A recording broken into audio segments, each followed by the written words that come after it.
Listen to music when I ride, and I think it's just because there's a bunch of crap going on up there. So it's really nice to be able to block that stuff out, especially at contests. The way that you ride can be, you know, sort of amplified by the song you put with it. I usually like to listen to a little bit of rap to get you juiced up. Sometimes you overamp and blast too big, and you're like, okay, next time maybe I'll tone it back a little bit, listen to something chiller. I think traveling has made me even more into music because I always have my headphones with me for every mood, feeling. Yeah, my Spotify playlist is pretty big. Snowboarding and music are two of the biggest influences in my life outside of my friends and family. There's no wrong time to listen to some music.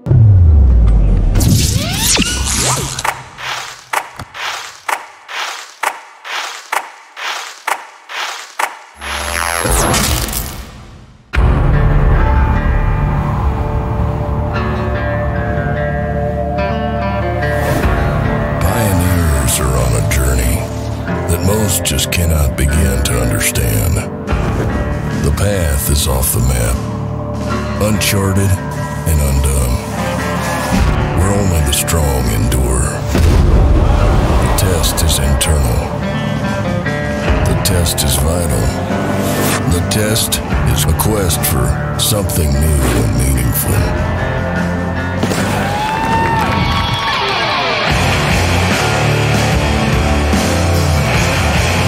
There's gold in them there hills, and who will take innovation and creativity to strike it. Believe the rush. Never give up. Grasp the glory. Trailblazing is the labor. Discovery is the prize.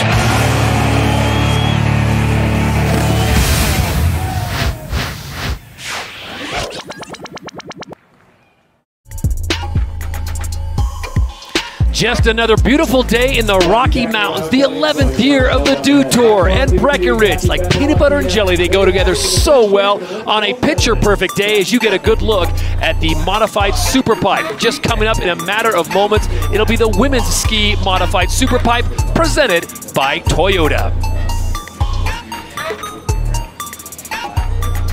As we take in all the beauty of Mother Nature, I welcome alongside another beauty, Luke Van Valen, free ski. I just free ski everything. You're kind of in that whole movement, Luke, and you are really an icon in the world of free skiing. Do you mind if I say that? Yeah, that's fine. I'm just a man who loves a sport. You know, I'm a man who loves an activity. I'm a little bit obsessed, minor obsession. A man in motion. Luke, first of all, I got to talk to you about, we are so set today with a field of 8 very talented athletes. The women are going to go at it in the Ski Modified Super Pipe presented by Toyota. Yes. So much talent there, but the conditions, does it get much better than this? I mean, when we looked at the forecast, when it was snowing and just profusely puking massive flakes on, I believe it was Thursday morning, Wednesday night, and then nothing but sun. It literally is just like the most perfect environment imaginable for all this. Everything is aligned perfectly for a great week of competition. As we said, it is 11 years of the Dew Tour coming to Breckenridge, Colorado. It is a marriage made in heaven. Breckenridge has been so good to the Dew Tour, and the Dew Tour has been very good to Breckenridge. So I think it's going to keep rolling along for a while, as long as these top flight athletes continue to come here, and we've got a lot of them. Over 14 countries represented, 100 athletes, many of them coming off of medal performances in Pyeongchang in less than a year ago, and what a tremendous Winter Olympic Games that was. So we will be focusing today, early this morning, on the Women's Ski Modified Super Pipe. Luke, let's talk about things getting kicked off yesterday with a bang. It was a little colder, Mother Nature not providing the warmth that we have today, but what really put you into motion yesterday? What got you excited, made you hard to go to sleep last night from yesterday? Well, that's a really good question. I would say one that really filled me with excitement, for today was the really virgin voyage of this new modified super pipe, and seeing the athletes in the men's team competition dive into that and get to see a little bit of the creativity that's going to come out of that very progressive overall take. It's just unbelievable. And then, of course, the women's competition was mind-blowing. Kelly Sildaru is on a new level. I just have never quite seen anything to match her abilities and the tremendous leads that she gets right off the bat. Look at that huge right side 900, just blunted, beautiful tail, switch right 1080 into the switch left 10. Okay, everything seems so easy for her, and her landings, watch this, boom. not even a slight issue. 0. She's 16 years of age. She did the jumps, 3-pack of jumps, and then they split it off, didn't they, Todd? Off into the jibs after that. It's a totally almost separate competition that you average the scores between the two. And Silderu, once again, blew the competition away. Look at that, just beautiful nose butter, a casual look at how incredibly talented she is. Sweet looking K-Fed off there, and then switch 270, pretzel 450 out. That is insane. Kelly Silderu, just 16 years of age, out of Tallinn, Estonia. And there was the podium at the end of the day with chilly temperatures, but a lot of smiles on this new format. Now, Kelly Silderu having some issues, and it came here on this rail section, Luke. They're calling it a bruised knee. You've been around the sport a long time. She was not happy, of course, in the medical tent, and for good reason, because the injury that took her out of the Pyeongchang games when she was really a medal favorite there, unable to compete, and then she gets snake bitten again at the Dew Tour. Yeah, and so she's going to fall out of this competition in the Super Pipe and save herself for more events coming up in the season, but it's an open door policy now for a lot of the athletes that are coming in here. Obviously, there's still a tremendous amount of competitive intensity that's set to kick off here, Todd. And there is the start list for today's Women's Ski Modified Super Pipe presented by Toyota. Svea Irving gets the start now in that alternate position with Kelly Silderu unable to go. 16 years of age out of Winter Park, Colorado. More on her as she progresses down through this modified super pipe. Rachel Carker, Abigail Hansen, Annalisa Drube, and then some really heavy hitters, those last four with Britta Sigourney, Devin Logan, Maddie Bowman, and of course, Olympic gold medalist Cassie Sharp wrapping things up out of Canada. Absolutely. It's going to be exciting to see Devin Logan coming into this competition. She's always been a double threat in both slopestyle and superpipe, and that's going to be exciting because this modified superpipe incorporates some of the different features that you might see in a slopestyle course. So I think Devin's going to probably have a new lease on her opportunity to maybe step up into that top spot, but never forget we've got 2 Olympic gold medalists in this round. All right, take us through the format, Luke, and what the judges will be looking for. Okay, so the 5 scoring judges, the one head judge that kind of looks over them, highest and lowest scores are dropped, and the best single run counts. So each athlete has 3 opportunities to hop into this pipe and showcase their skills. 3 runs, only your best count. 22-foot wall, that gives you a super pipe, 300 feet long. That is a monster. That's a football field. Cap pod jump and then the quarter pipe to hip landing. So there is your modified super pipe. It wasn't that a super pipe was just good enough and impressive enough. They had to go ahead and modify it and throw some more at these athletes because it's all about what? Progression. It's all about progression, and it's all about fun as well. The more I speak to the athletes throughout the weekend, the more I realize that this is truly an opportunity that they're just taking to have a smashing good time. And when I think of fun, I think of the third person on our broadcast team, none other than Tina D. Tina Dixon, how are things down there at the bottom of the pipe? Oh, absolutely ideal for a competition. The skies are absolutely bluebird. There is no wind whatsoever in the speeds, and the pipe right now are really good. Now, if you take a look behind me, that's the wall of the bottom hip. I've actually never seen a feature this giant at the bottom of a half pipe, and I've stood at a lot of bottom of the half pipe. So guys, keep in mind that this is so new for the riders, and they're used to training and practicing the same run over and over again. So this is throwing a whole new wrench, and they're going to have to come up with some new things. So taking some slopestyle skills and throwing them in the half pipe, and it's all going to be about meeting transition again. These walls are so big, so if they can meet the transitions in the half pipe walls and on these hips, I mean, that could be a winning formula. All right, thank you very much, Tina D, and a warm day. We're just getting started here on a beautiful Friday in Breckenridge, Colorado. It's the Dew Tour, built by Mountain Dew. When we return, it's the Women's Ski Modified Super Pipe, presented by Toyota.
Welcome back to Breckenridge, Colorado. This is the 11th year of the Dew Tour presented by Mountain Dew. Todd Harris, Luke Van Valen, and Tina Dixon with you as we get set for the Women's Ski Modified Superpipe, of course presented by Toyota.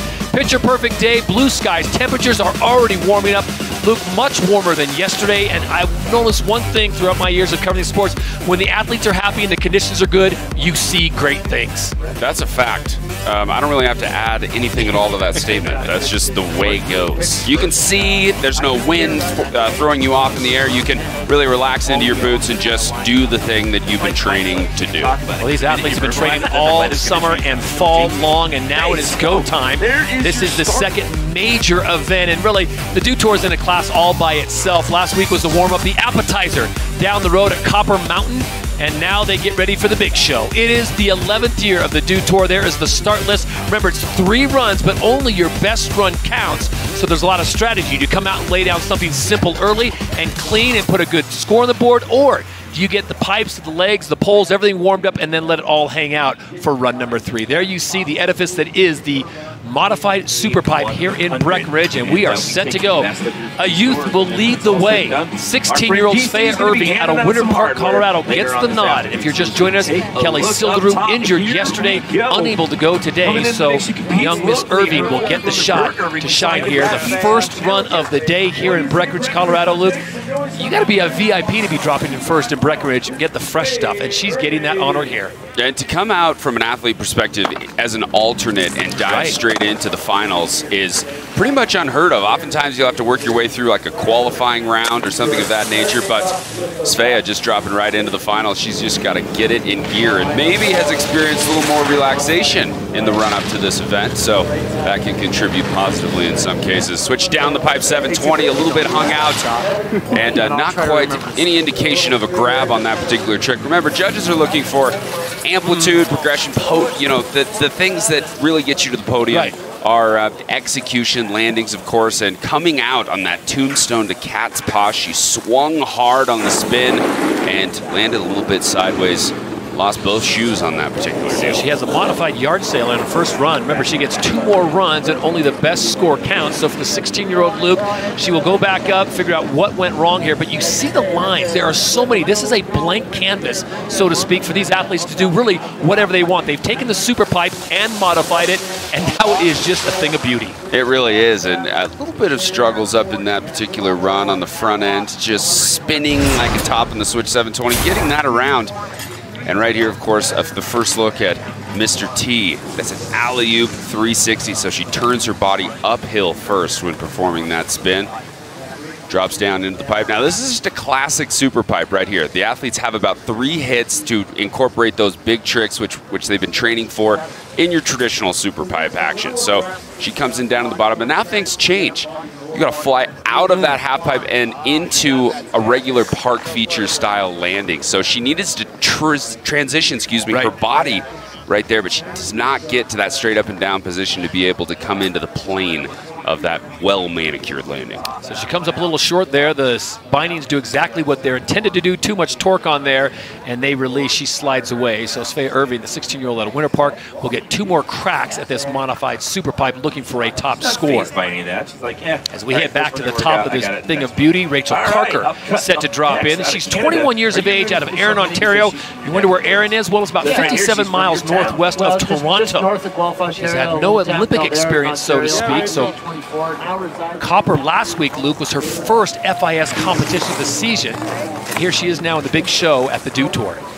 And making her way into that professional level event in Copper Mountain, the first time that I've personally seen her in the final of a major event. Big, beautiful alley-oop 3 mute, solid grab, looked very good, super popping. Remember, amplitude, speed equals amplitude, and there's some right there. Nice big inverted flare mute. She's getting the grabs too, reaching down with the right hand right there for the safety grab on another flare into the corked. 900, 2.5 spins, so really solid tricks throughout her run so far. Just a straight air up over the cat's paw right there, not probably going to contribute positively too much to her score. And then, oh, she hits the quarter pipe up onto the hip landing, and she didn't get enough pop right there. And when we say pop, of course, we're indicating the fact that she's got to push out off of the wall. Yep.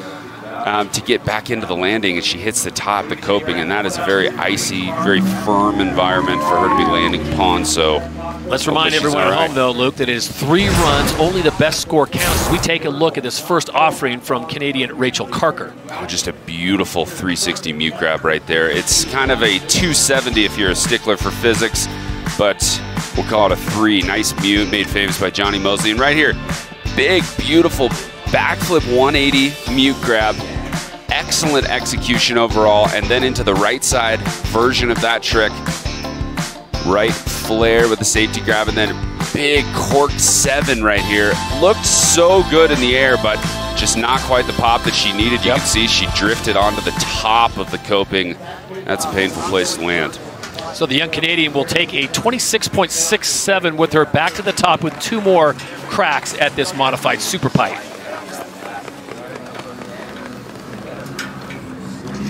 Mammoth Lakes brings us Abigail Hansen, just 20 years of age, set to drop in on run number 1. Luke, I got to ask you a strategy question. If you're coaching one of these athletes here and the conditions are like they are right now, are you telling them go out there and just let it rip, or are you saying, let's ease into this bad boy and maybe go for it on run 2 and 3? Well, that's a really good question, because I think at this point, Abigail Hansen can kind of see, okay, 2 athletes have already fallen. Maybe I should alter my strategy if I was thinking of totally going for it and just put a run down, because we're seeing some falling. Yeah, get a full pull and then build upon that. I always think that's a good strategy, but in some situations you really have to go for broke when competition's very much heating up.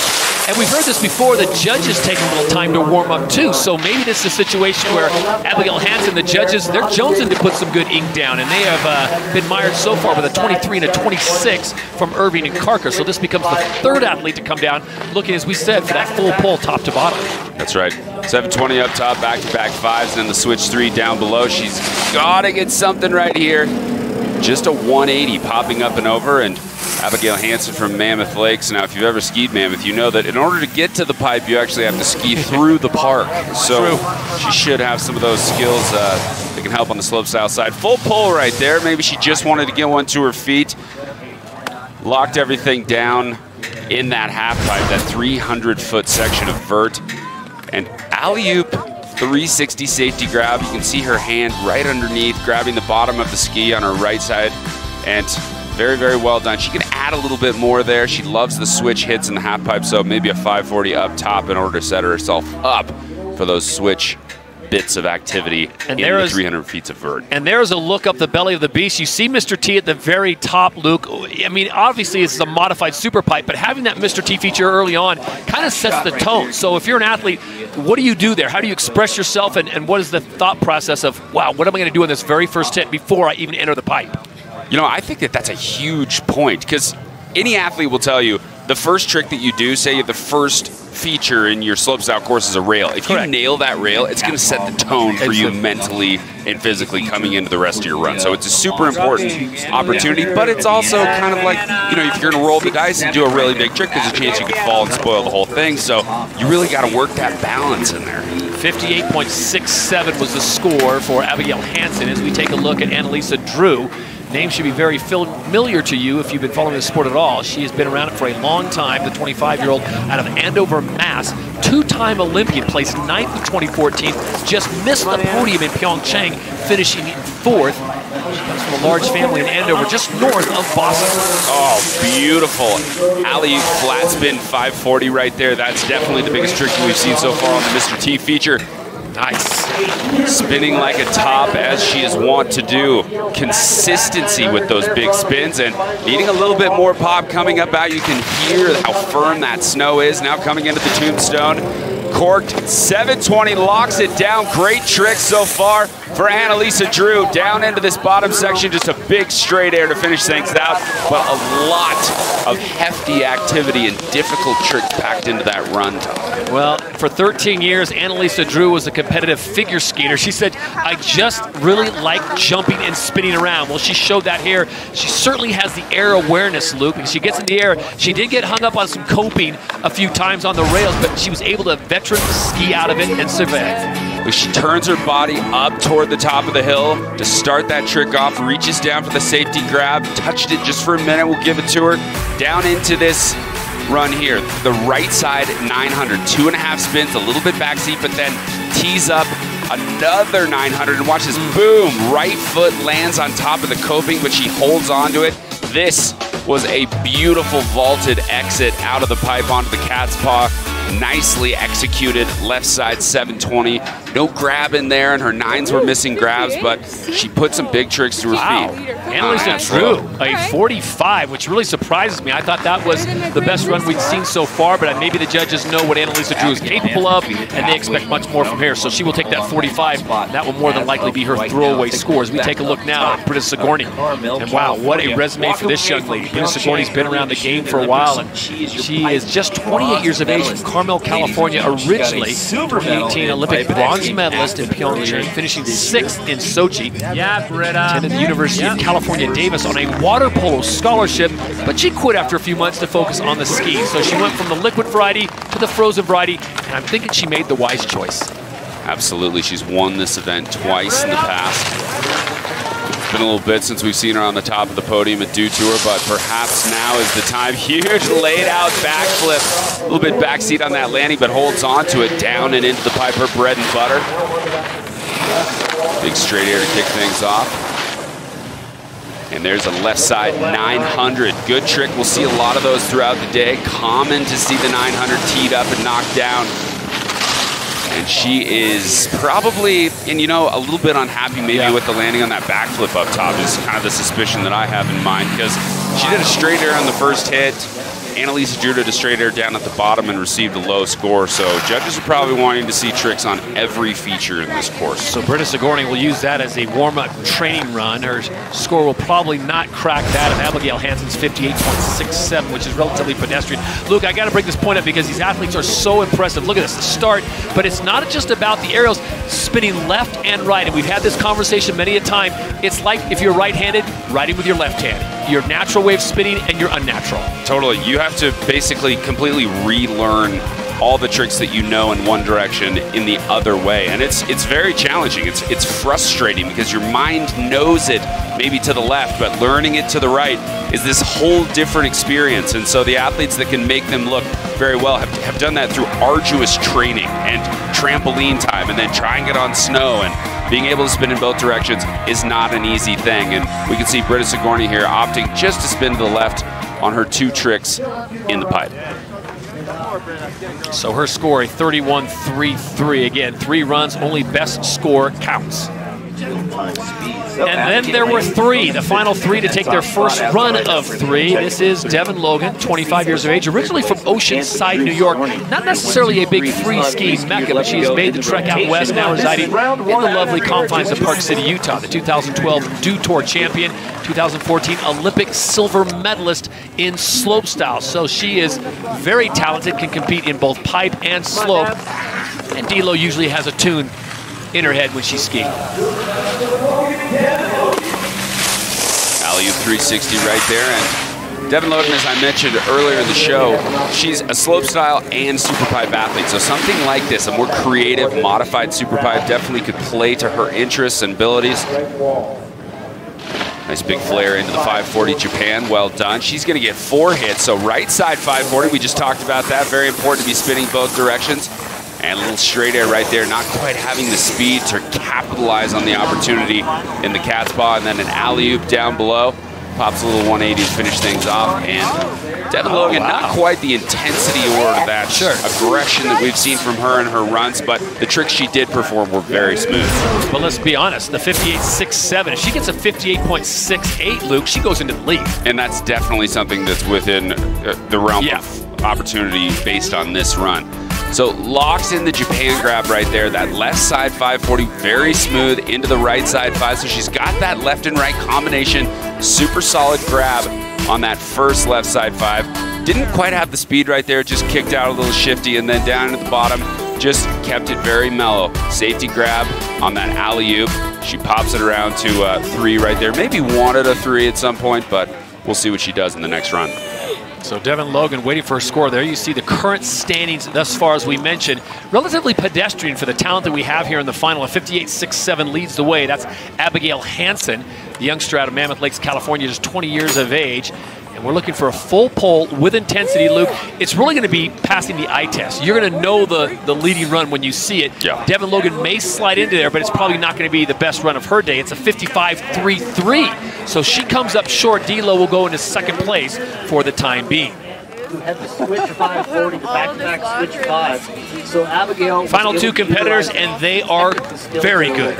Maddie Bowman will drop first, and then it'll be Cassie Sharp. And how about this? Olympic gold medalist in 14, Dew Tour champion in 12, Dew Tour champion in 13, Dew Tour champion in 14. She pulled off the three-peat, the Pat Riley style three-peat at the Dew Tour, owning it. Has slowed down just a little bit, but let's not forget, Maddie Bowman's just 24 years of age out of South Lake Tahoe. And she is ready to bring it back on. She is a slow burner. She will start off, and then she will build to a roaring fire. Yeah, she's not someone to count out, even though it winds down to the third run. Maybe there's shadows on the jumps. She will hop into that situation and bring the heat. Classic little 360, pops the alley-oop 270, if you would. Down into the bottom, look for back-to-back 900s out of Maddie Bowman. Will she bring it right here? Oh, she's going to go 540 tail grab. Good. Remember, locking in those grabs, so important. And not all of the ladies out here in this competition are throwing in the grabs. So that's one way to get more points on the board. And she's just going to do it with one hand. She hand pulls in one hand. Oh, back-to-back hand plants. Unbelievable. I haven't seen pulls in one hand since Johnny Mosley Big Air X Games 99. There you go. Oh, you're going deep. Real deep. So Maddie Bowman, I'm going to suspect that will be a train run for her. She is Miss Progression. Now you got to think back to Pyeongchang. Bowman crashed out of the finals, falling in all 3 runs while attempting that back-to-back 900 loop that you talked about.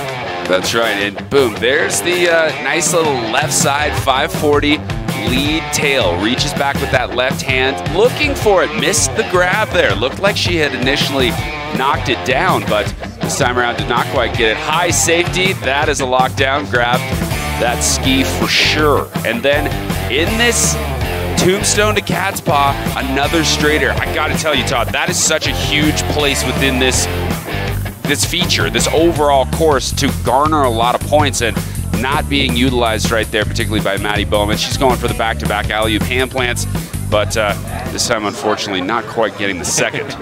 She gives us the parade wave, so Maddie Bowman will take that 50.67, put it in her back pocket, and hope she never sees it again.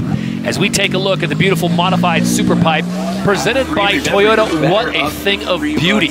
Luke, we had some stats on the Super Pipe at Copper Mountain last week, and it was amazing the amount of water, time, money that it takes to build one of these beauties. I can only imagine what the price tag goes up on a modified Super Pipe as you look at the 2018 Olympic gold medalist. This is Cassie Sharp, 26-year-old, absolutely slayed it in Copper last week. Didn't get the top spot, but you could tell she was warming things up for the big show here at the Dew Tour. The Olympic gold medalist from Pyeongchang now inside the pipe and running.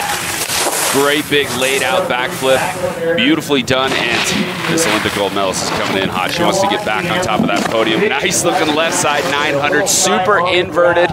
Right side 720, teeing up a switch hit here. Whoa! Gets a little bit hung up right there, trying to get that switch corked. Looked like maybe a 720, but Luke, my untrained eyes, it looks like she did not have the speed as she was going up the walls, and she began her rotation and helicoptered right into the wall. Definitely. So an unusual situation right there for Cassie Sharp. Typically, she's going to lay down those runs without question on the reg, but this time around, taking a fall on a switch maneuver, just got a little bit hung up. Remember, the edges of these skis are razor sharp so that they can grip the very, very hard-packed snow that is necessary in order to start, have a super pipe. Yeah, just giant. backy. That is so tasty. Look how dumped out. I mean, just a full course of backflip enjoyment right there. That was delightful. And here's this 9. Reaches back, does not lock in the tail grab right there. Typically, she'll grab that ski very well. Down into this right side 720, so spinning both directions. Beautiful stuff. And watch this.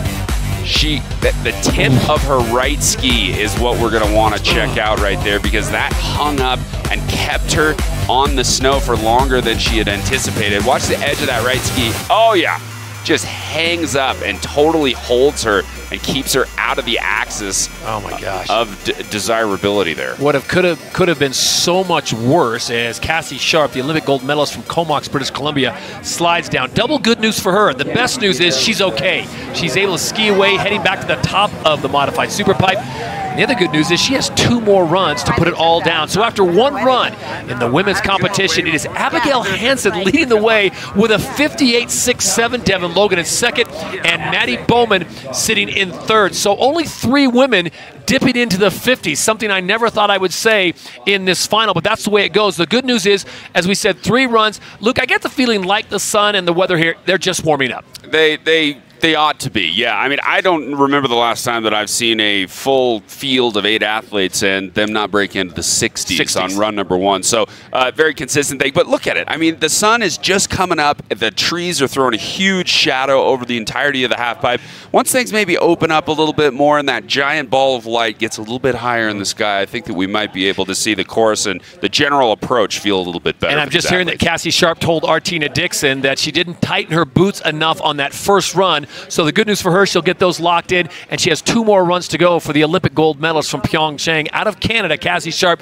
Best news, though, is the way she slid out of that uninjured. So we wish her the best of luck on the next 2. All right, Luke, as we look to the start list again and we look to the next 2 runs, just a beautiful day here in the Rocky Mountains. What do you anticipate happening? It seems like everyone got their warm-up or their training run out of the way. Yeah, it really felt that way. I mean, Britta Sigourney, she sort of bailed out on her run after the backflip went bad. Devin Logan can definitely add some heat to the fire. Maddie Bowman, probably not going to do the hand plants again. Yeah, probably not going to do the hand plants again, I would imagine. And then Cassie Sharp, just a simple mistake, and she went down, but man, I definitely think that she's going to absolutely crush, no question about it. And this is not the demo reel that the ladies would like us to show, but this is pretty much the telltale of the early offerings. Yeah, here's a look at what went down on round 1 here.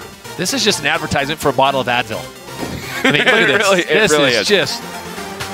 And just to show what warriors they are, every single one of them got up and skied away. They really did. Regardless of the level of the yard sale.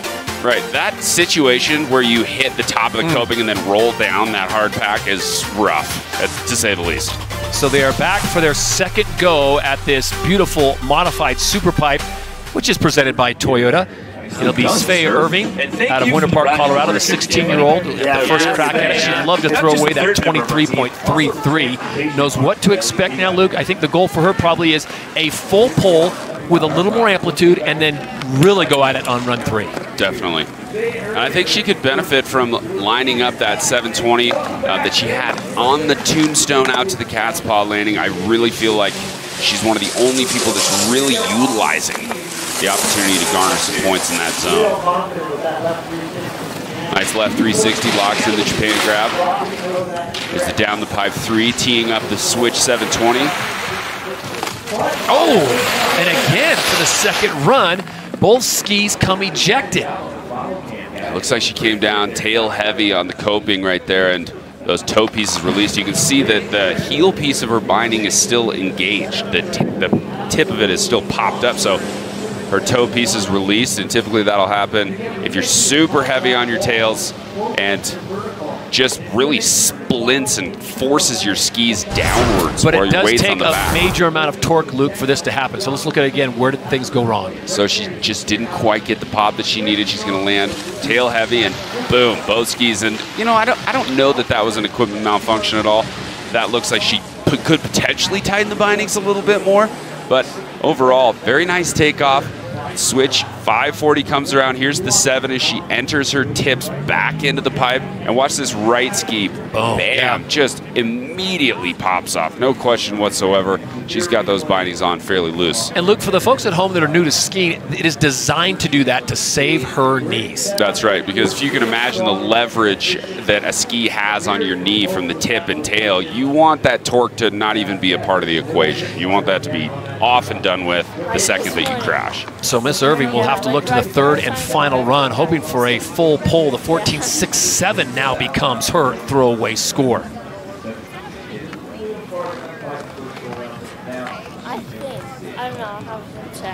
Rachel Carker set to drop in. 21 years of age, out of Erin, Ontario. She qualified in this field of 8. Remember, Kelly Sildaroo was in the competition but hurt her knee, unable to go. So Svea Irving got the nod to pop into that 8th and final position. And here we go, second run for Rachel Carker out of Canada. Yeah, that's a beautiful, just a nice, beautiful, clean opening. I think if she lands this run, she's going to dip into first place without question. The back-to-back flares, super solid, well grabbed on the first one. The second, maybe slapping the safety. Nice looking 900, great re-entry. Now down into this tombstone. Needing to take advantage of that with a trick. Needs to pop right here if she wants to get this 720 back in, and nails it this time around. I think that's the best run that we've seen landed so far, Todd. You can't tell, but there is a smile under that camouflage as Rachel Carker goes top to bottom and lands switch right in front of the judges in their front room. But I'm telling you, Luke, look at that. I feel like I'm back in 1998 at Johnny Mosley. That was a beautiful 360 mute grab. Very well done there. Great call. And it looks like she tickled the grab, maybe didn't lock in the mute grab right there. So she has an opportunity to do the same run, but improve the score in run number 3 if she just locks in her grab. So 3 solid tricks throughout the pipe section of this run, but no grabs on any of those tricks. Down here, she could do something. She just got to do something right there. I mean, that's just a straight air. She needs to bring some heat, but this nice, very solid 720 right here. Reaches down, looking for the safety grab. Maybe a boot grab there. So cleaning up the grabs on everything except that top 360 where she absolutely buckled and locked that baby in will be beneficial for her in the next run. And there is the Canadian smile because her score came in as an 83.67. So Rachel Carker, not only a full pole, but a great score for her, and that becomes the mark to beat. Remember, it's 3 runs, only the best score counts.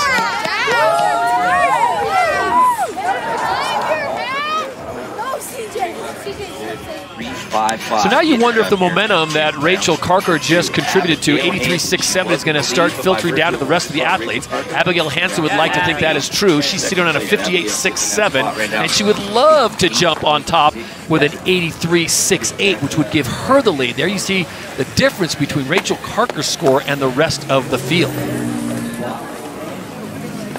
Well, it creates that margin of filler space in there, and the athletes definitely wanting to hop into that zone. The podium is starting to come into shape. You got to be in the 80s, most likely, if you want to enter that zone. Luke, while we're talking about style, and these athletes certainly have it today, I got to mention the bibs. The Dew Tour bibs this year, I think they used every crayon in the box for those, and they're a thing of beauty.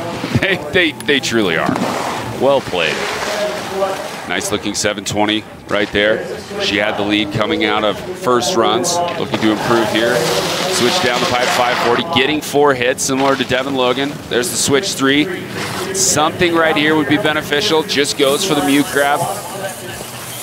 Once again, that is a feature that is dying to be tricked upon. Down the pipe right there, if you will, 360, safety grab, puts the landing gear down. That one will post. I think she'll improve upon her 58.67. How much is the question. I definitely do not think that that's going to break through to the upper 80s. The judges, obviously, Luke, when they see a straight air, they're saying missed opportunity. Missed opportunity, and a situation where the athlete was kind of playing it safe. So they won't necessarily be docked, but they're not filling the margin with the opportunity to lock in some points. So, but that's a speed issue right there. She got 4 hits in the pipe, but even though she's not hitting the tombstone portion of the takeoff, she could still just dump a little 360 out and benefit. Just maybe a 180. Give us Give us a backflip. Yeah, how about a truck driver? Let's do something complex. 65-3-3 is the score for Abigail Hansen. So as Luke said, it is an improvement off her 58, but nowhere near the 83.67 laid down by Rachel Carker. Can she keep that party going and continuing? Annalisa Drew, next athlete to drop in. Top here, we've got Out of Andover, she had a Mass. little bit of adversity to deal with As there we in that mentioned, first round. a large family in Andover, just outside of Boston. As a child, she went skiing each weekend with her cousins at Loon Mountain in New Hampshire. That's Todd Richards' neck of the wood. Oh yeah, that's Scott Hibbert, throwback ski side of things. But that's definitely You got to watch out. You want to get whacked by a wicked hot bitch. Come on, Anna. beautiful.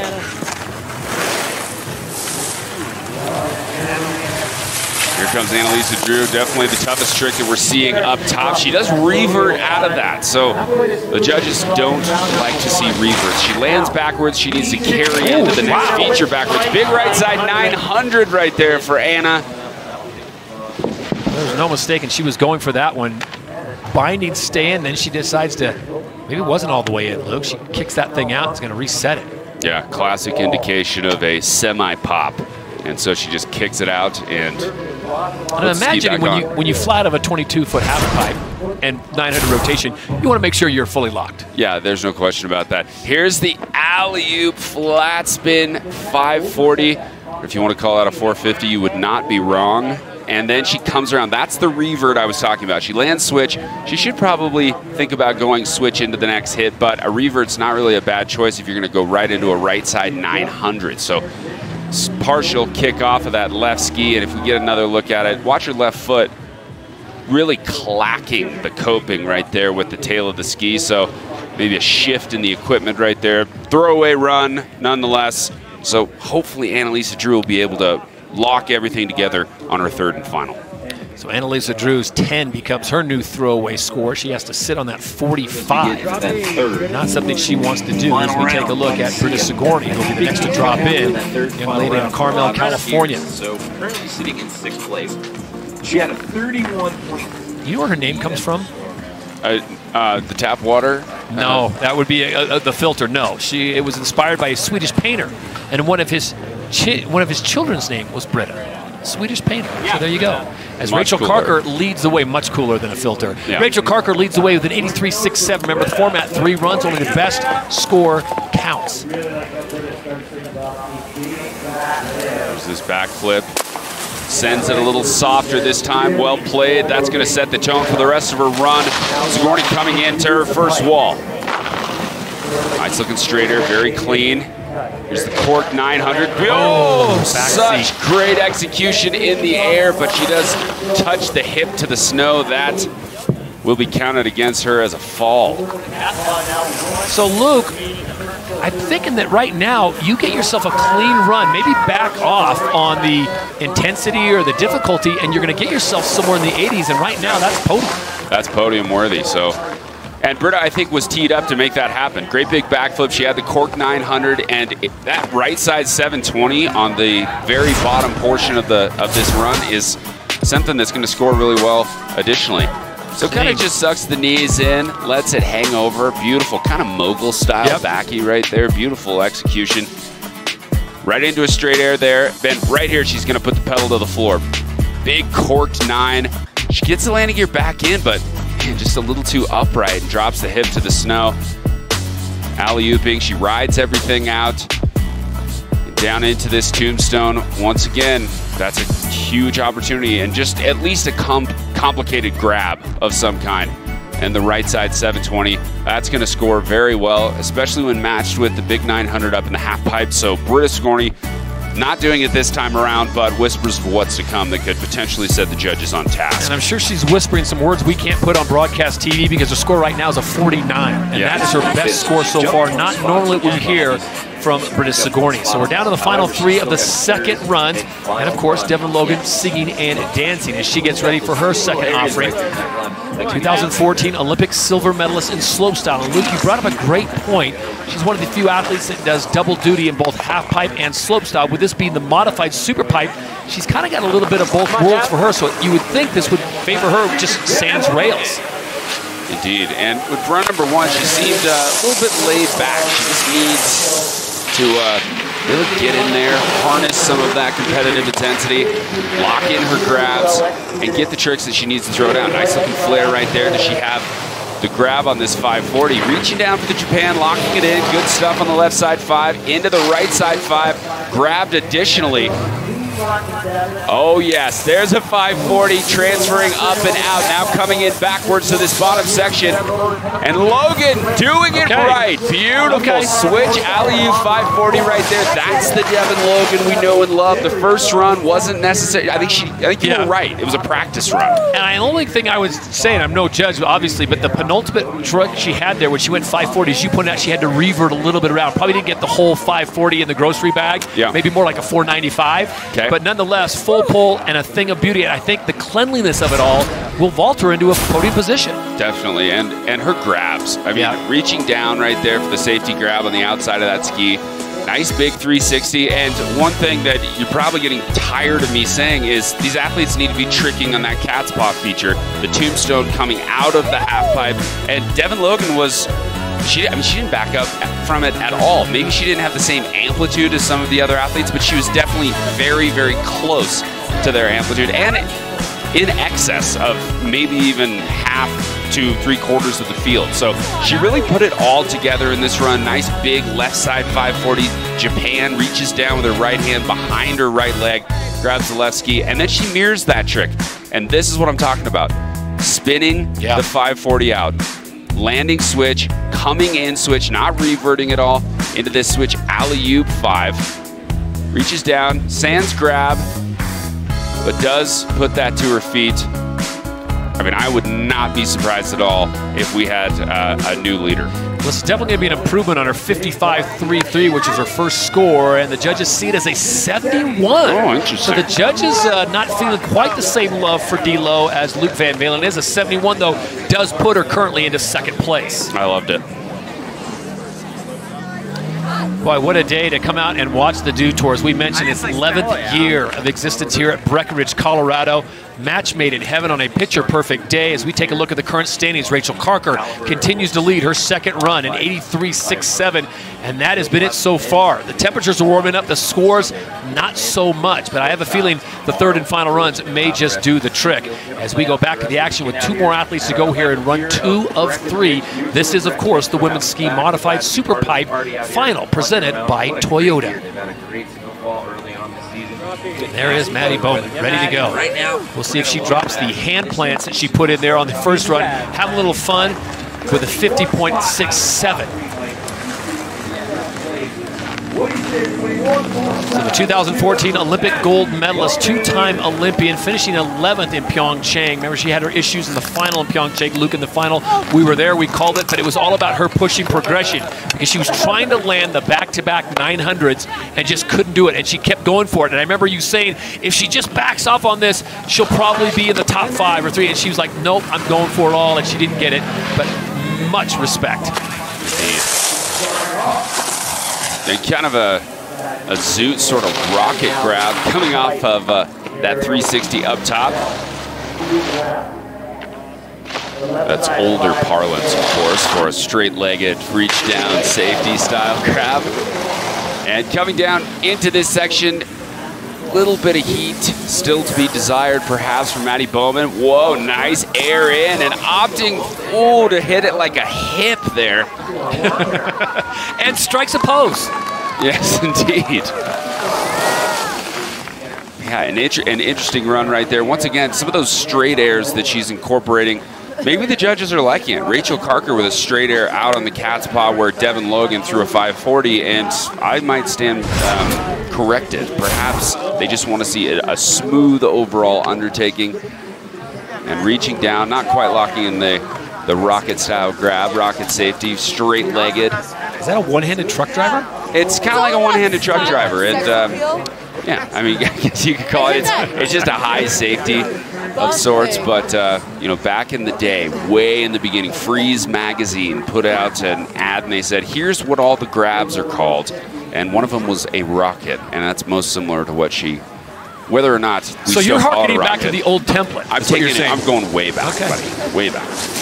Throwback Thursday was yesterday, but Luke's bringing it on Friday. And there was the Zoolander pose as she slides down to the bottom of the modified Superpipe, smile on her face. 23.3 is not going to do her any good, so she'll hold on to the 50.67 and 6.7, I should say, and she will look to the third and final run. Speaking of final runs, this will be the final run of the second round in the women's competition. And this is Cassie Sharp. Why is she important? Well, she's a 2018 Olympic gold medalist from Pyeongchang in the halfpipe. Came up second last week at Copper Mountain, just down the road at the first Grand Prix of the season, just warming things up for the Canadian, and here she is. Luke, I think she had all the makings. She had the ingredients of one fine baked good, and now if she can just leave that souffle in long enough and not let it fall, she's going to probably be top 3. See, nice big backflip, just slung out, super laid out throughout. Here's the 900 tail. Gets it, and then the right side 720, teeing up the switch. 7 should have it this time around. Gets it, rides it out. Not total completion on the rotation, but definitely landed the trick. Judges will give it to her. Reaches high safety right there, now down into the bottom. Down the pipe, if you will, or onto the hip landing, right side 360. Good looking landing, and the most important item to discuss is full pull. Full pull. Now, the good news is it's going to be a monster improvement over 23.67, I should say. I don't know if it's going to be good enough to overtake Rachel Carker's 83.67, but you be the judge. Beautiful, huge laid out backflip right there. Brings the landing gear forward. Slight over rotation, but she holds onto it.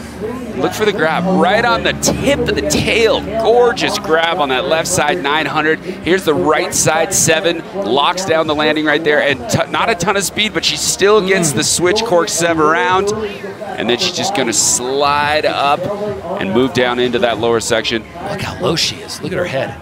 Yeah, dude, 6 inches maybe from the coping right there. And oh, did she drag the hip? We'll know when the score comes out from the judges there whether or not she did. So Cassie Sharp will improve to the tune of a 69 even, and she will slide herself into second place. So after 2 runs, it looks like this. It is still Rachel Carker leading the way, as the Canadians are looking very strong early on as Cassie Sharp slides into third. Devin Logan holds on to second with a 71. But look, not to be critical, but I know what these ladies can do, and an 83, a 71, and a 69 does not seem like the scores we normally see for the top 3 on the podium. Yeah, that's definitely true. I mean, typically we're seeing the upper 80s for a lot of these athletes. 90. Yeah, definitely. Cassie Sharp, Maddie Bowman. I mean, these are 2 athletes who have won virtually every Superpipe competition, hand over hand, over the years. Britta Sigourney as well. So these are really low scores, and I think, you know, the progression that's necessary in this modified Superpipe is something that's still got some of these ladies wondering, all right, how do I get that score I'm looking for? We know it's not the conditions, because as Tina reported, the conditions are picture perfect. The weather is warm, the sun is out. Do you think it's the modified aspect of the Superpipe that has them maybe out of their normal flow, their normal rhythm? I think so. And I mean, Rachel Carker, one thing she's doing, she just boosted on that first hit. She's also doing the pipe tricks the judges love to see. Beautiful 900 right there. She's got great amplitude. And then this left side 720 down below. She crashed on run number 1, but in the second run, she just was flawless. Very clean throughout. 1 more run to go before we get to that. Let's check in with Tina Dixon. Yeah, guys, and an update on Svea Irving, who will be coming up next. She was a late addition to this event. In fact, she was on her way to practice at the Rev Tour, which is taking place over at Copper Mountain this weekend, when she got the phone call. Of course, she's not going to miss this opportunity, so she made her way over to Breckenridge, got very limited practice, but we have seen her skis come off in both runs. She said she was going to have the equipment looked at, and we'll see if that makes the difference this time around. All right, thank you very much, Tina. More from you with 1 more run to go as you take a look at this beautiful modified Superpipe presented by Toyota. You're watching the Dew Tour, built by Mountain Dew.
Welcome back to the 11th year of the Dew Tour here in Breckenridge, Colorado. Todd Harris, Luke Van Valen, Tina Dixon with you on a picture-perfect day. They call this a Chamber of Commerce Day because if you're going to sell your city, this is when you want to bring people to your town. Breckenridge has never looked better. Fresh coating of snow came just less than 48 hours ago, and now it is groomed and ready to go. And a big shout-out to the folks that put together this beautiful modified super pipe, the technical crew, the TV folks, the internet folks, my man Sergio getting the monitors going. I mean, we are really top to bottom locked in with the 18. Oh, yeah, there's no question about it. We got the best athletes in the world on course right now. We got Cassie Sharp, of course, coming off her Olympic win less than 12 months ago. And she's really ready to fire this thing up. All right, so 8 women will take one more run in this modified super pipe. The current standings look like this. The Canadians holding down the first and third positions with Devin Logan sitting in the second place. Rachel Carker now, I'm not saying she's the dark horse, but with an 83.67, Luke, how surprised are you to see the young Canadian? Remember, just 21 years of age out of Ontario leading the way. I mean, it's definitely a surprise, but she had a super solid run. I mean, it makes sense when I look at the numbers here, Todd. Svea Irving, the last second alternate, remember, replacing Kelly Silderu, who injured her knee, dropping in. 2 runs, both times the equipment skis ejecting. So she went back up, as team reported, checked the gear, and hopefully for her she gets a full pull here. A lot of speed here early on. 16 years old, getting the call over from Copper Mountain at the Rev Tour, which is an amateur competition, to involve herself directly in Dew Tour action against the best in the world. Definitely an exciting moment just to be here competing. Nice big air up and out on the cat spot down into this bottom section. Her final hit, alley-oop, 540, gets it to her feet. Great execution right there for Miss Irving. So as Luke talked about being called over and Tina made the report coming over from Copper Mountain, which is only about 15, 20 minutes away, you're basically getting called up from AAA to the show. Yeah, you're in the big show. You're in the big show. Yeah, no doubt about it. And a beautiful beginning right here, locking in that Japan grab underneath the ski on that 360. Well done. And here's the switch, 720. Certainly probably the most difficult trick in her run, thrown down with relative ease into the straight air right there. Now, she probably won't be seeing a lot of the really big scores that we're hoping to start beholding on the board, probably mostly because of the fact that she's not grabbing those skis too well on her bigger tricks, except that 360 up top, which was very clean. But let's stay positive here. 24 hours ago, she wasn't even in this competition. You're absolutely right. And she gets the call to the show from AAA ball, and here she is at Yankee Stadium. Oh, it's great to see her out here just throwing down and enjoying this beautiful sunlit day. Breckenridge, Colorado Dew Tour. No place better to be with many of her heroes, no question. A 57.33 will be her best score. So 16-year-old Svea Irving out of Winter Park gets into the big show and puts on a great final run. Pop coming off of that spine feature with the guys out here. So the woman of the hour is Rachel Carker. She put down the best score so far on run number 2, 83.67. Remember, you get 3 runs. Only your best run will count. And right now, Luke, she's got to be feeling very confident with the top score at 83 and 1 run to go. Big 3-mute once again, down into the pipe. And the one area she can improve here, she's got great tricks throughout this pipe run. She just needs to lock in those grabs. Nice big mute grab on the flare. Watch those hands. Right hand goes down to the safety grab on the second flare. Cork 900, beautifully done. The landing flawless down into the bottom section. Nice big far tail grab there. Good looking trick overall. Now down into the bottom. She had this 7. Yes, again she puts it to her feet. So early in her career, she was in the racing program. She jumped out of that quite literally into gymnastics and focusing on gymnastics and trampoline, and that has served her well. Rachel Carker, Luke, with 2 very strong pulls, one of them being the leading score with an 83.67. And once again, just basically the exact same run. Yeah, just maybe a little cleaner though. Yeah, indeed. And here's that first flare. And she did not get the grab on that trick in run number 2, which is her 87.33, excuse me, 83.67. My bad right there. Beautiful big flare straight to her feet. Now watch this 900. Winds that thing around, gets inverted right toward the middle of the rotation. Beautifully done. And up and out, reaching back for the far tail grab. Her left hand goes to the tail of her right ski. Boom, locks it in. If you're gonna do a grab, that's a very complex one. That's a tough grab to find back there. Here's the left side 720, gets the tails back in, and she did the same run, just as good, but locked in the grabs. I don't think there's any reason why we're not going to see an improvement here, Todd. She leads the way right now with an 83.67. Rachel Carker, top score getter so far, 21-year-old out of Ontario, Canada, and it is an improvement at 87.33.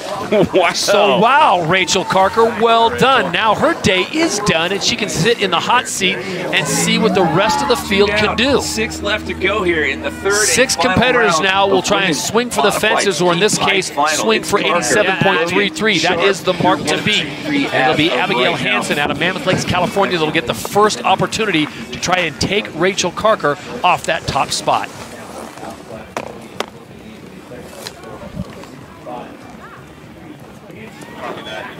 Well, Abigail Hansen came in initially posting the highest score after run number 1, but now has been pushed off the podium.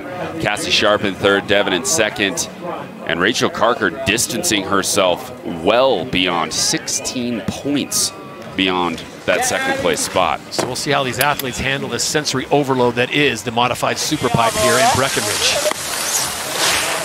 Hansen with a nice looking 3, safety grab, very clean down in the pipe. 3 to 4 hits seems to be the standard. Nice looking 720 right there, lining up this switch down the pipe 540. 2 switch hits, of course, more difficult in the eyes of the judges. Skiing up that wall backwards, as you can imagine, it being 22 feet, super tough. There's the left side 360. She pops a little trick right there, exiting the pipe.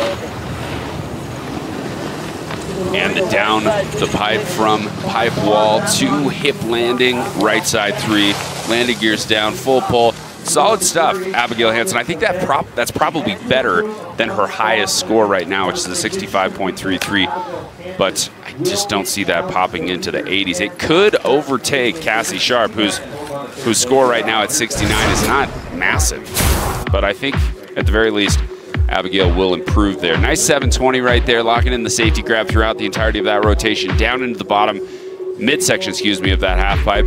And right here, just opting for a small 360, which adding puts a little smile on your face. You want to see an offering on the cat's paw. I want to see something in the cat's paw. That's the straight airs are becoming too routine for me. I want to see that. And it's beautiful, but a hand drag right there. So minor deductions there, but I like that she's going for it. Splendid. Third and final offering there for Abigail Hansen. It will be an improvement with a 67.33, but it'll keep her just off the podium in 4th place. The sun is out, the pipe is a thing of beauty, and we've modified it just a little bit.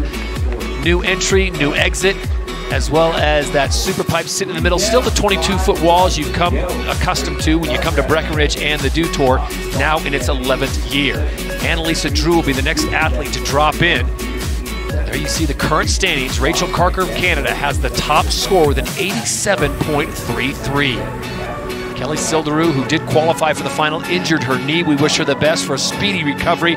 Unable to go here at the Dew Tour. And there it is from top to bottom, Luke. That is a lot of opportunity, a lot of verticality. I mean, we saw Tina at the top of the show, and it looked like Tina was pulling off that Saturday afternoon hike in the Grand Canyon. It is just a cavernous thing of beauty built with snow. It really is, and there's so many opportunities for creativity within this super pipe, this modified piece of material, and the word from the athletes is it is incredibly fun.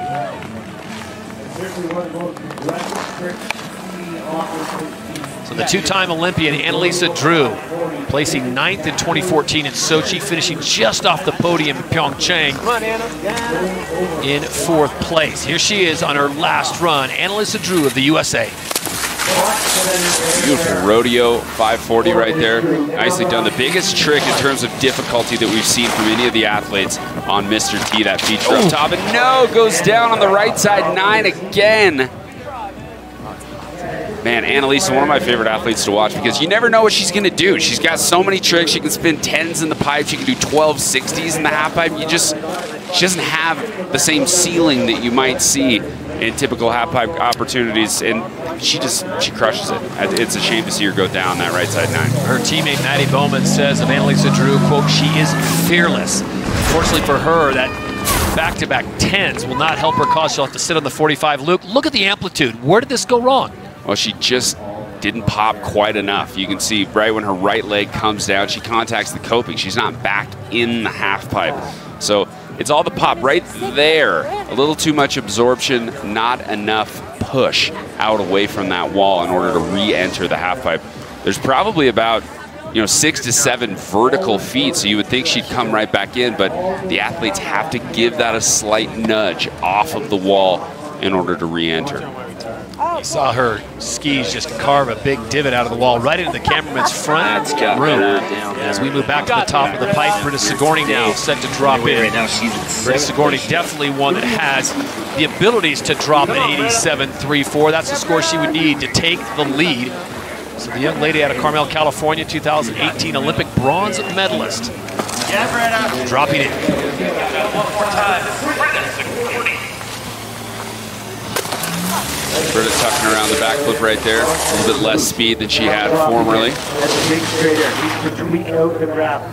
And she's going to switch things up a little bit. Alley-oop right there. Here comes the 900. Clean landing this time around. Solid stuff. So far, so good for Britta. Straight airing. And when compared with Rachel Carker, Rachel had a 900 and then 2 flares, and then a 900, or excuse me, a 720 down below. Britta gets it around, but barely. All right, so now it's time for judges to put pencil to paper as they have to analyze and break down exactly how they felt this whole run went down. I mean, it was definitely a good run. She's going to improve here. I like that she switched it up and went with the alley-oop Japan and then locked in the 900. No grab on that 9, but still was very charismatic throughout the entirety of the rotation. Nice straight air, and probably really could have benefited from, instead of doing a straight air on that hit, maybe another trick, even if it was an alley-oop trick, even if it was left side. She does her big right side 720 down at the bottom, and let's watch her hands.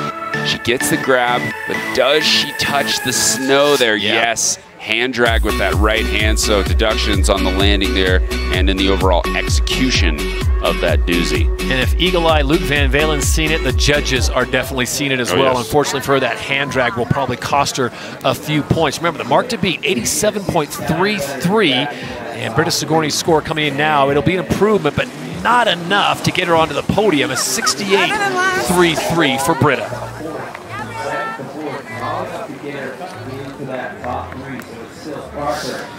Rachel Carker leads the way, 87.33. Luke, while we have a moment with 5 athletes still to drop in, let's take a look at this leading run so far and break it down one more time and tell the folks at home why this run garnered the points it did. Well, because she's adapting to the course. I mean, this isn't your traditional super pipe. I mean, this is a modified pipe, and there's a lot of different opportunities, a lot of different style jumps, but she gives the judges the bread and butter of what they want to see in the super pipe. Back-to-back flares right there, and then she dumps out a really solid 900. The 360 mute grab up top was gigantic. Then she carries up and over with a difficult grab right there. The far tail grab it down into the bottom, swings over the left side, 720, perfect landing. Her execution was there. The use of this very new, very progressive course was all in. She just did a wonderful job at taking advantage of the opportunities to bolster her score. She had the highest. She improved upon it. She's in the driver's seat.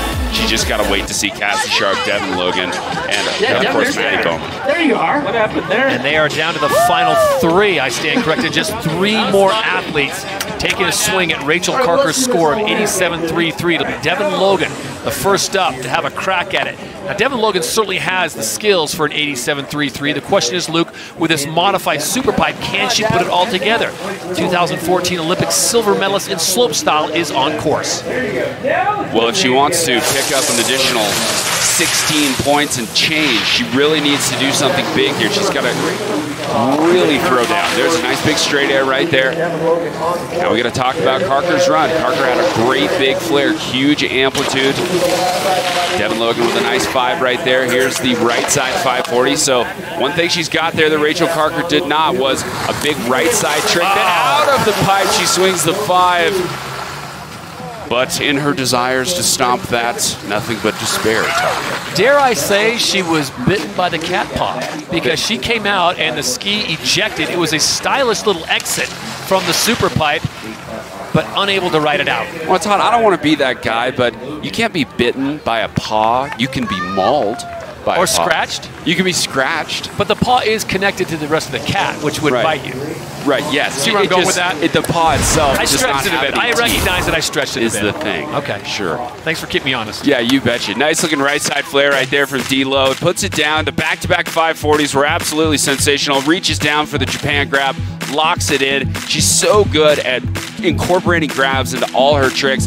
The right side fiber was solid as well. And then coming up out of this tombstone, mauled by the cat's paw. I couldn't have said it better than Luke Van Valen, feline aficionado. Here it is one more time, straight on. Oh, have a gander. Just a little bit sideways right there, and just yanking the inside of that edge of the left ski and sending that beautiful piece of wood cord goodness off into the distance. So Devin Logan will hold on to the 71, which she laid down on her second run. The good news for Devin Logan, she's currently in second place with just 2 athletes to go. Will she stay on the podium? Maddie Bowman will have something to say about that. Maddie Bowman has had her issues today. We've seen her do double hand plants. We've seen her lose some equipment. We've seen her strike a pose, Zoolander style in the bottom corral. Now, can she throw all that away and lay down something better than 87.3? It's the question of the hour right now. She really needs to put it all together. She needs to bring some of those big tricks we've seen in the past to this competition. High safety on that left side 360. Nice big mute grab right there with the left hand. Coming into the left side 540. Looking for that tail grab, slows down substantially into the right side 5. Now coming into exit out of the cat's paw. Big 180. And just switching up the run a lot right here. Different strategies coming into play. And just a switch 180 right there for Maddie Bowman. And that is not going to do it. My opinion. That, of course, unofficial at this point. Luke Nostradamus Van Valen says it will not happen. Remember, she needs better than an 87.33 to take the lead. Now, let's keep in mind, a podium would not be terrible. If she gets a 7, she's in podium position. It's important to do. Here's the straight air, reaches down, left hand, right ski. Solid mute grab right there as a setup trick into this left side 540. Reaching back for it, the tail gets it. Beautiful 5. Down into the right side 540. Here's another look at that mute grab coming into the left side 5. 1.5 spins. Tip to tip. Coming up forward, landing forward. And the right side high safety 540. Couple quick turns, looking for the 180 right there. Lands it. Solid 180 exit out of the half pipe, but she comes in at a little too much of an angle in order to maintain her speed and air up and out of that wall.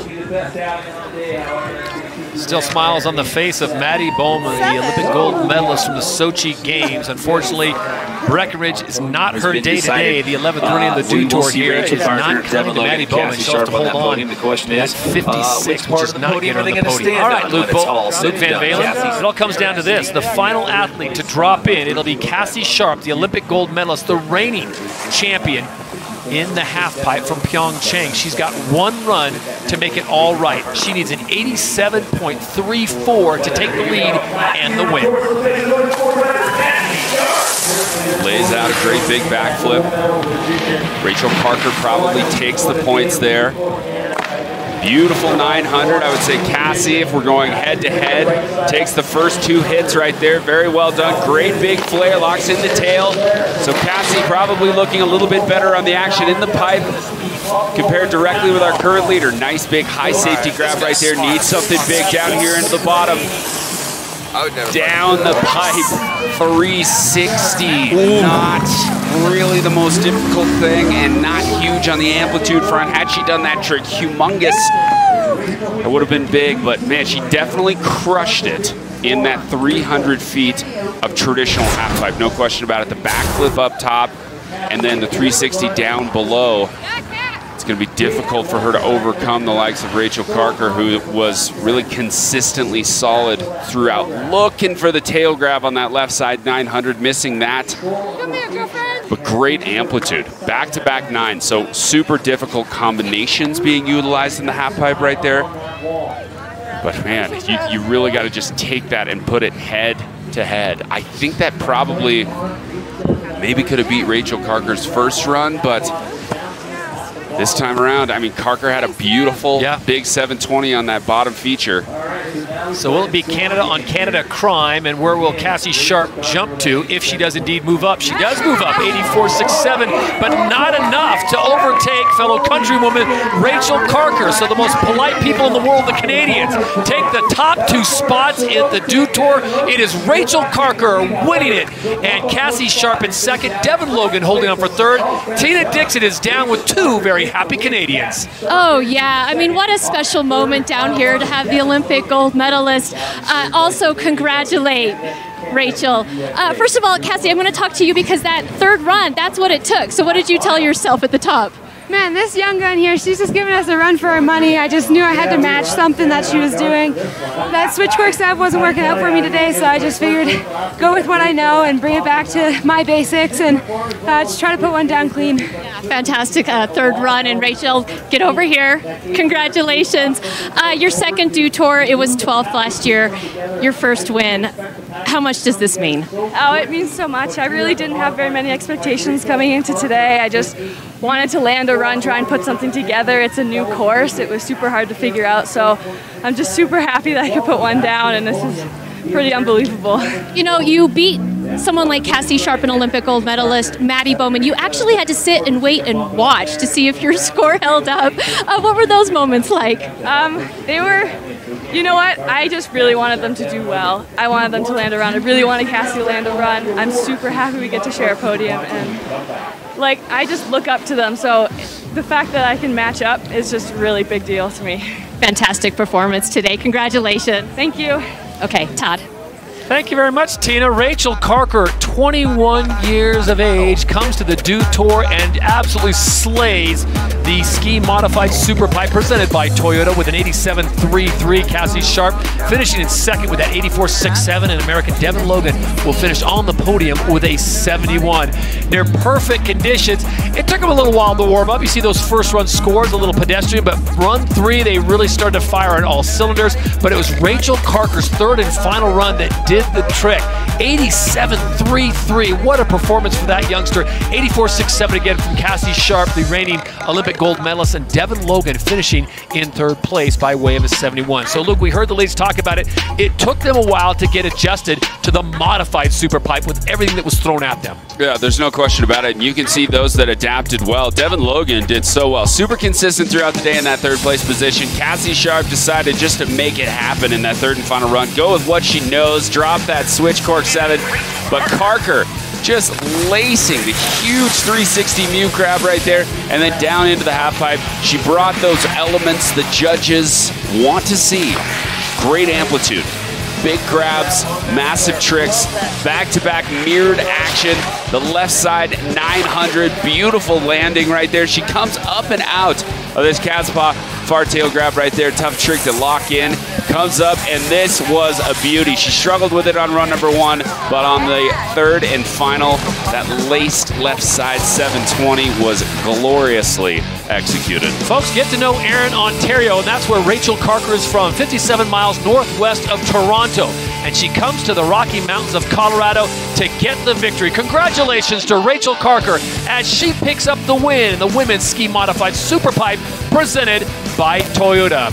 Like the sun, we are just getting warmed up here on a beautiful Friday at Breckenridge, Colorado in the 11th year of the Dew Tour. Still much more competition to come. We'll have much more when we return to the Rocky Mountains. As we step aside, this is the Dew Tour presented by Mountain Dew.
Welcome back to our coverage of the Dew Tour, now in its 11th year here at beautiful Breckenridge, Colorado. If you aren't here, why not?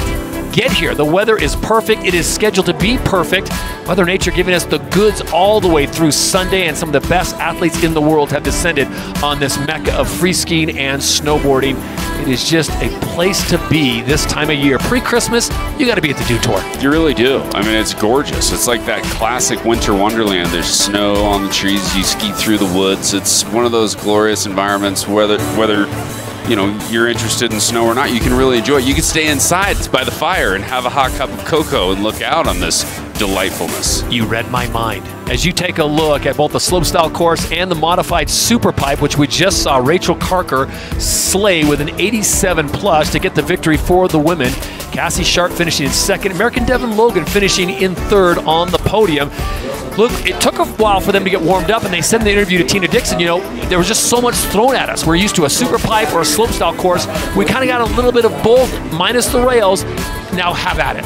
Yeah, there's definitely some adjustment that has to take place in there. And, I mean, physical adjustment in the air. I mean, when you're going from a vertical takeoff and then you have to land on kind of a flatter ground, you have to change the plane of your body. So you have to do basically a totally different trick. You have to completely adjust yourself. It's really complicated. 300-foot super pipe with 22-foot walls is what the main feature is. But when you got things like Mr. T and a cat paw thrown at you, not to mention a quarter pipe and a hip, you got your hands full. Let's go. Yeah, absolutely. And it's very fun. But on the other hand, there's really not a lot of places you could train on this particular stuff. So you have to show up at practice, get there early when it's shady, and just jump right into it and listen to, you know, fun people tell you what to do. Hey, I think I could do a left side cork 7, but I need to stop about 3/4 of the way through my rotation in order to land on this particular side of the transition. Yeah, fantastic job done by the folks that put this together and the whole staff and crew here at the Dew Tour SBT, putting together a beautiful piece of work out there with a modified super pipe. I'm Todd Harris. This is Luke Van Valen. Tina Dixon will be reporting from the quarter pipe, half pipe, modified pipe. As we sit it down now for the awards taking place, our good friend DC taking us through the awards and the ladies who earned them here on this beautiful Friday morning in Breckenridge. Thank you very much, Todd Harris. Congrats to all the women. Big round of applause for all the women tackling this modified super pipe this morning. Kicking off Dew Tour here on this Friday in fashion. Well, before I bring up our podium, I have a very special guest I'd like to introduce to you, our award presenter. Coming all the way from the island of Kauai, give it up for professional surfer, Malia Manuel. Thank you, Malia, for your help out here today. And with no further ado, your podium out here for women's ski modified pipe. In third place, put your hands together for D-Lo Devin Logan.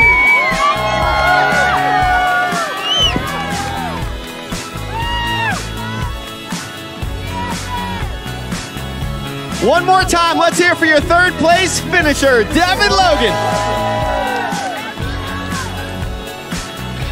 And in second place, she's your defending champion from last year, so back-to-back amazing showings out here at Breck.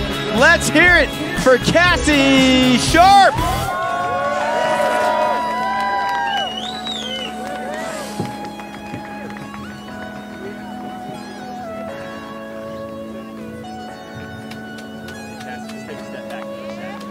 One more time, let's hear for your second place finisher, Cassie Sharp. And your Dew champion this morning out here for women's ski modified pipe. Her first time on the podium here at Dew Tour. So give her a big round of applause for Canada's Rachel Carker.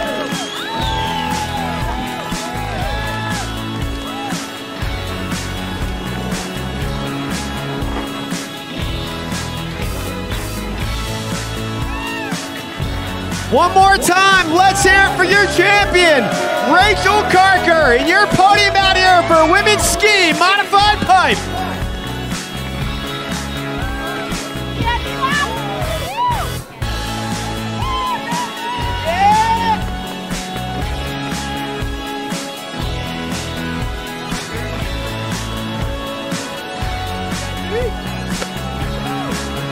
What's up, everybody? Happy Friday! We are live here from Breckenridge, Colorado, and this is Dew Tour Live. I am your host, Chris Cote. I am joined by Elena Height. Thank you so much for making your way about a quarter of the way up the mountain here to be on the show today. Happy Friday to you, Elena. Happy Friday. Yeah, thanks for having me. It's a beautiful day out here. Absolutely. Bluebird skies, about 15, 20 degrees warmer than yesterday, so we're working our way into the weekend with so much joy, as we've already seen some medals go down this early in the morning. Yesterday was an incredible day on the mountain, and by the looks of it, today is going to continue on with that tradition. So let's just get right into the Dew Tour vibe with you before we get into the meat of this conversation regarding some sustainability points. But Dew Tour, obviously, you're a Mountain Dew athlete. This is an event near and dear to your heart. Tell us, coming into Dew Tour this year, non-Olympic qualification year, so seems like there's a little bit more looseness, a little bit more fun happening up here this year.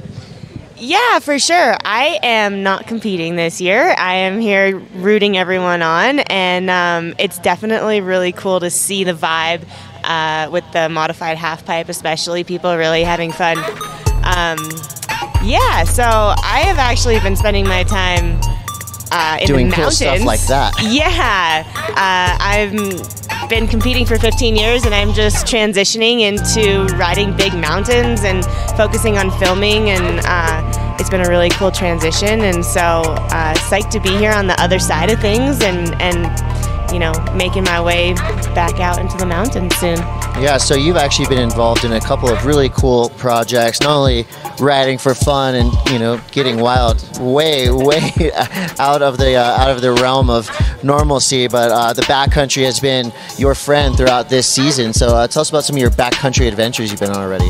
Yeah, so we're looking at some pulls from the film I recently was a part of, Ode to Muir, with Jeremy Jones, and it really was a trek across the Sierras. We went winter camping for 9 days, and the purpose of the film was to bring awareness to climate change and environmental protection, and it was just a really cool opportunity for me to step into the big mountains and explore the backcountry, do what I love with snowboarding, but also bring a really strong message about climate change and you know, all of us doing our part, which I think really leads to this. I mean, I think climate change and sustainability go hand in hand, and we all have a responsibility and an opportunity to really do our best to protect our Earth. Absolutely. Well, you can do things like that, hike into the backcountry and film and, you know, raise awareness through your actions, but there's also simple things you can do. We have props.